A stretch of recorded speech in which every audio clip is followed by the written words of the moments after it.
Balanagar police station పరిధి జింకలవాడలో జనవరి 30 నాడు తీవ్ర గాయాలతో మృతి చెందిన గుర్తు తెలియని వ్యక్తి హత్య కేసును ఛేదించారు బాలానగర్ ఎస్ఓచి పోలీసులు. మృతుడు జగద్గిర్ గుట్టకు చెందిన ఆటో డ్రైవర్ కృష్ణగౌడ్ గా గుర్తించారు పోలీసులు. తోటి స్నేహితులే తాగిన మైకంలో మెదక్ ఏడుపాయల వద్ద హత్య చేసి తిరిగి బాలానగర్ లో వదిలేసి వెళ్లినట్లుగా గుర్తించారు. హత్యకు పాల్పడిన నలుగురు నిందితులను ఆకుల కృష్ణగౌడ్, మదరబోయిన రవి, గుర్రం నరేష్, గంబు శంకర్ గా గుర్తించారు. అరెస్ట్ చేసి రిమాండ్ కు తరలించామని బాలానగర్ డీసీపీ కరణ్ ఏర్పాటు చేసిన మీడియా సమావేశంలో వివరాలను వెల్లడించారు. బాలానగర్ డీసీపీ సురేష్ కుమార్.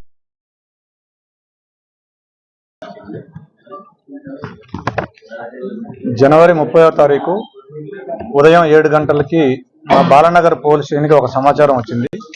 ఆ సమాచారం ప్రకారం నర్సాపూర్ ఎక్స్ రోడ్ సమీపంలో ఒక unknown male dead body around age 35 to 40 years ఉంటుందని చెప్పేసి ఒక సమాచారం వచ్చింది.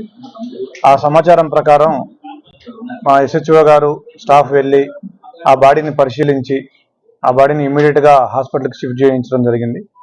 దాన్ని మర్డర్ కేసుగా మనం నమోదు చేయడం జరిగింది 302 కింద, ఓల్డ్ సెక్షన్ ఐపీసీ కింద. సో దాని ప్రకారం మనం ఇన్వెస్టిగేషన్ చేసుకుంటూ వెళ్ళగా అతని పేరు కృష్ణగౌడ్ అనే అతను ఆటో డ్రైవర్గా పనిచేస్తుంటాడు. అతని వయసు 35 సంవత్సరాలని తెలిసింది.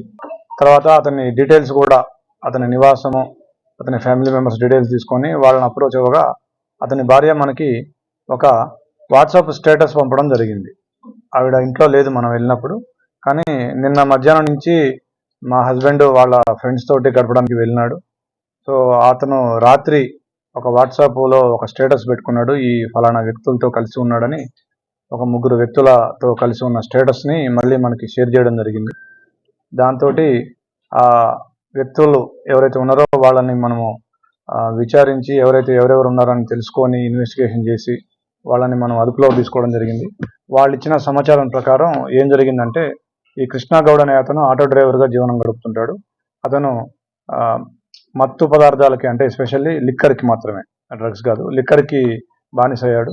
అతను ఎప్పుడైతే మద్యం సేవించాడో అతను కంట్రోల్ తప్పి విచక్షణారహితంగా చుట్టూ ఉన్న వాళ్ళని, ఎదుటి వాళ్ళని విచక్షణారహితంగా మాట్లాడేవాడు.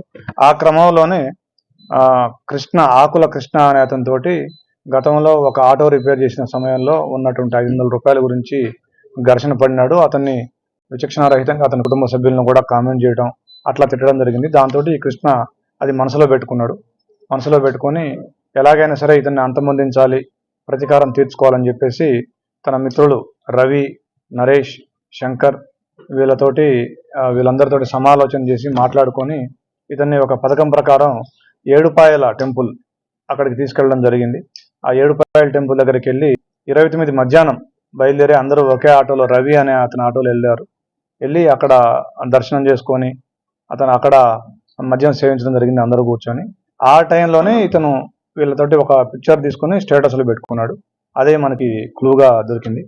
సో తర్వాత నైట్ 10-10:30కి అక్కడి నుంచి స్టార్ట్ అయ్యి ఆటోలో అతన్ని చేతులతోటి కాళ్ళతోటి విచక్షణారహితంగా కొడుతూ అతని వృషణాలని కూడా బలంగా వాటిని చేయడం జరిగింది. దాంతో అతను అక్కడే స్పృహ తప్పి పడిపోయినాడు ఆటోలోనే.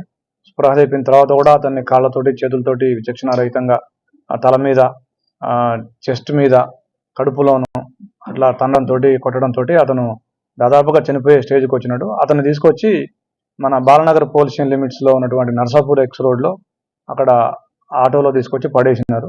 తర్వాత కూడా మళ్ళీ ఇంకా బతుకున్నాడేమో అని చెప్పేసి మళ్ళీ అతని చేతులతో కాళ్ళతోటి విచక్షణారహితంగా దాదాపుగా చనిపోయాడని నిర్ధారించుకున్న తర్వాతనే వీళ్ళు వెళ్ళిపోవడం జరిగింది.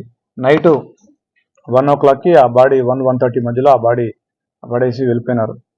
సో తర్వాత మనము ఆ క్లూస్ తీసుకొని ఒక ఆటో వచ్చిపోయిందని చెప్పేసి ఆ క్లూ కూడా మనకు దొరికింది.